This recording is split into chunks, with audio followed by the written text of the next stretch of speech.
San Antonio has now entered the fight against the deadly Ebola virus. Investigators say the circumstances surrounding her death are suspicious.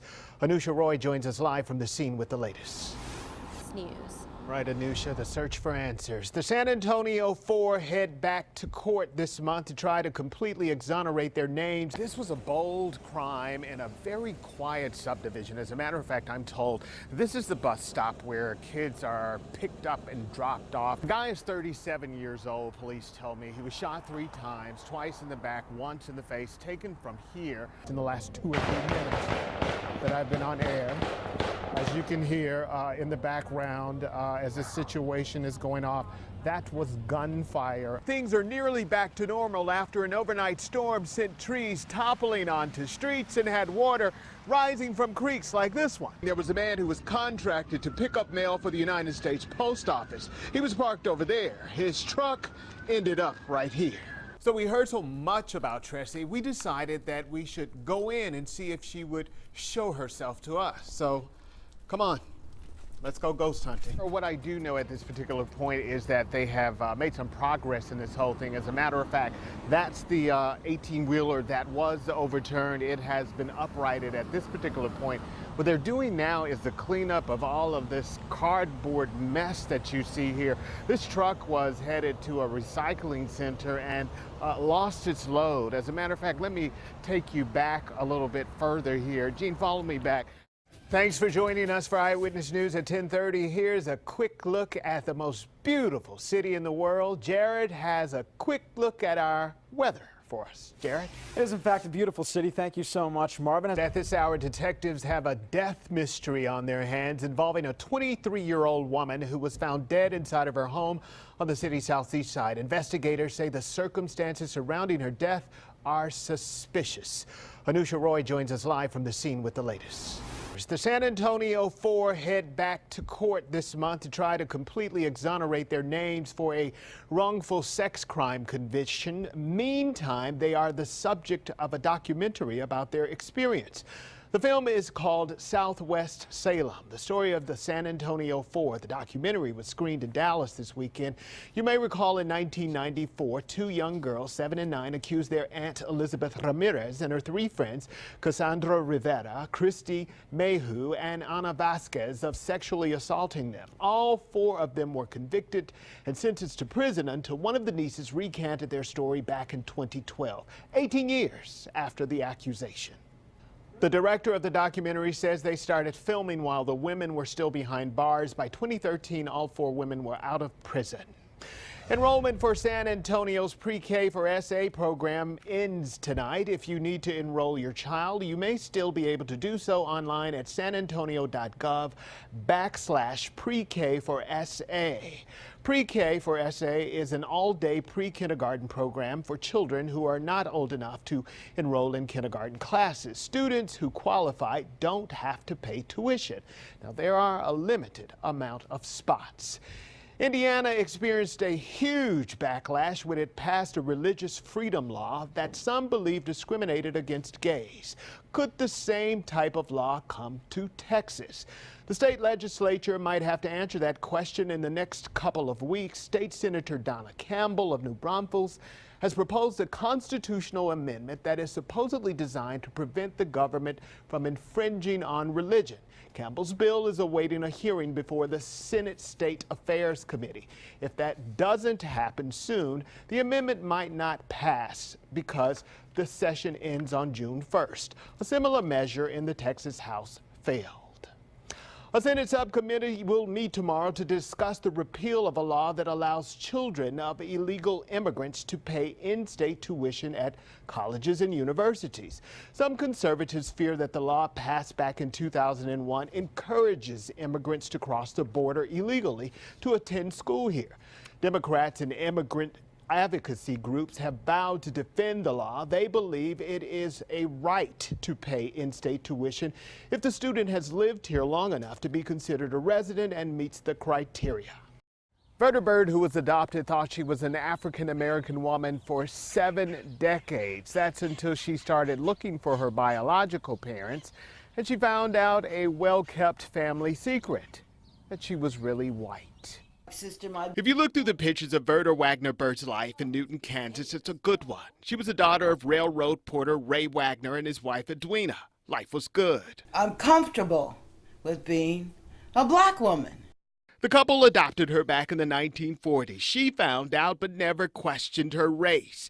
But her story of privilege and progress turned over a shocking page. At age 70, she found out she was white. And I grew up not questioning birth or anything else because it was never told to me that I was born white. Missouri adoption records show she was born Jeanette Beagle, the daughter of Earl and Daisy Beagle, Caucasian transients.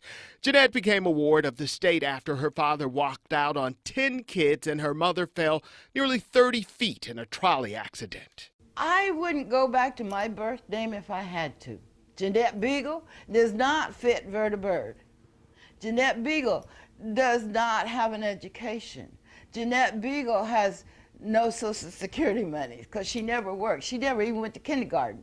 And Verda Bird, who was ripped from her white heritage, has definite opinions about Rachel Dolezal, the former NAACP leader who chose to be black. Why are you so upset with her? Because she lied about her race. I didn't lie because I didn't know.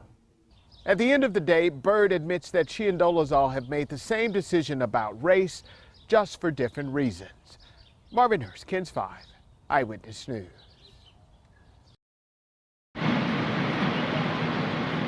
When San Antonio firefighters arrived at 901 North Pine, the battle was evident.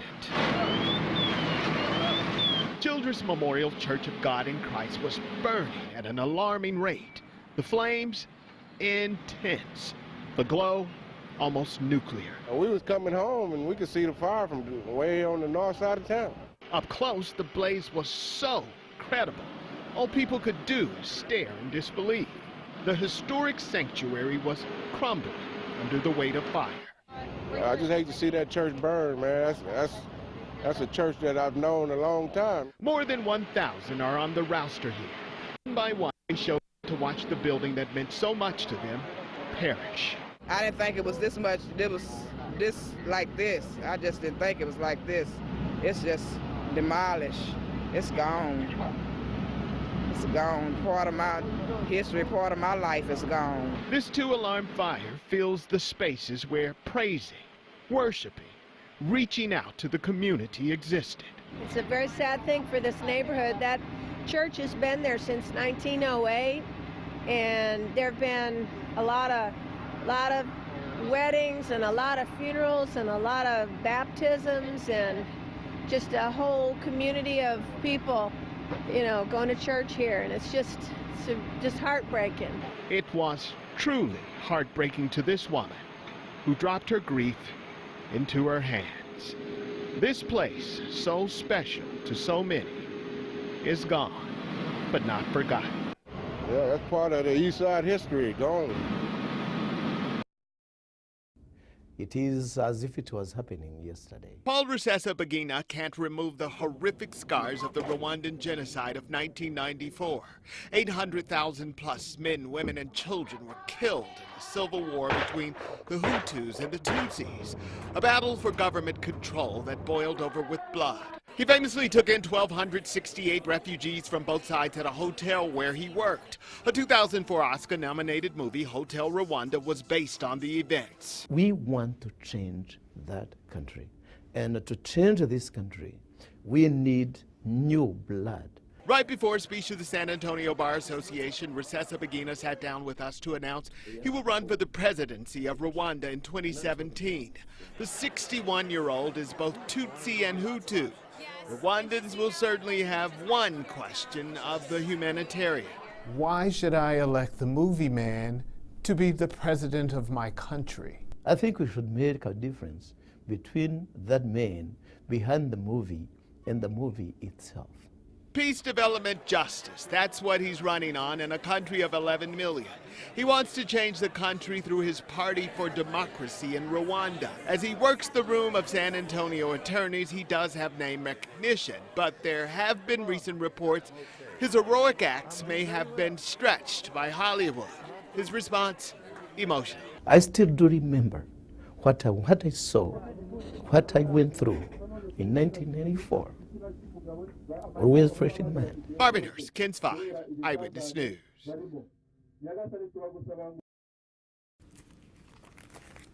I mean, there are some kind of sad things. There are programs for babies who died. Matthew DeWalsh flips through a living more. And there is one case of a murder-suicide, and we have both the murderer and the victim programs from both of their funerals. The volumes evoke pain and pay homage to the dead. And there was one case where a young woman died in an accident, and her aunt died the following day of a heart attack. The Texana Genealogy Department at San Antonio Central Library is archiving the obituaries of African Americans. Also, we thought, you know, this is an underdocumented segment of the population that really needs to be represented. So 10 years later, they have 4,500 obituaries. Tuskegee Airmen and Negro Baseball League players and local politicians and doctors and lawyers and famous business people. But a lot of these are just average, everyday neighborhood people. DeWalsh has touched every story, even people he recalls helping at the library, like David Eddins. We'd ask him how he was doing, and he would always say, fine, fine, fine. It was, you know, just kind of a local character, putting him back home here. The collection has turned into the largest one in the state of Texas, and the library wants more obits to add to this list of the lifeless. And for the man who has so many obituaries at his fingertips, he hasn't thought about his own. Not really, and I hope it's not going to be for quite a while still.